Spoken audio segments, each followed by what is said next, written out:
Is there gluten in sourdough bread and sprouted grain bread? A lot of people talk about how much more digestible they are, but is there gluten? A lot of you have been asking this in the comments in my grocery store shopping series, and let's dive into that one. Also, let me know in the comments what you want to know about food and nutrition. If there's a question that you've always had burning in your mind, or just like a confusion in the grocery store, just let me know in the comments, and I'm happy to demystify it for you.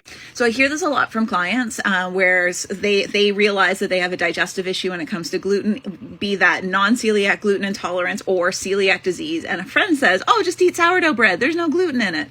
This is a fallacy. So there is gluten in sourdough bread as well as sprouted grain bread. Why it's more digestible is that the sourdough process, or the sprouting process, depending on which kind of bread it is, breaks the gluten down. So it's not so some of that gluten is pre-digested, either by the bacteria or through the sprouting process, but there's still gluten left over. So somebody with a non-celiac gluten intolerance that has an issue digesting gluten, they may find sourdough bread or sprouted grain bread just works like a charm for them. They can digest it, no problem. It is significantly easier to digest. But if you have celiac disease, you got to stay away from this stuff.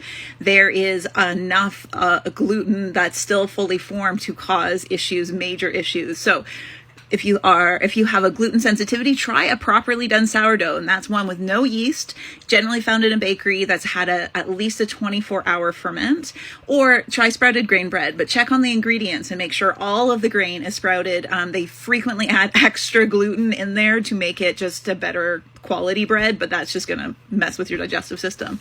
And let me know in the comments what you want to know about food and nutrition. This question came directly from the comments, and I would love to help you demystify grocery store shopping, because really it doesn't need to be so confusing, but food manufacturers love it when you're confused. So let me demystify it for you.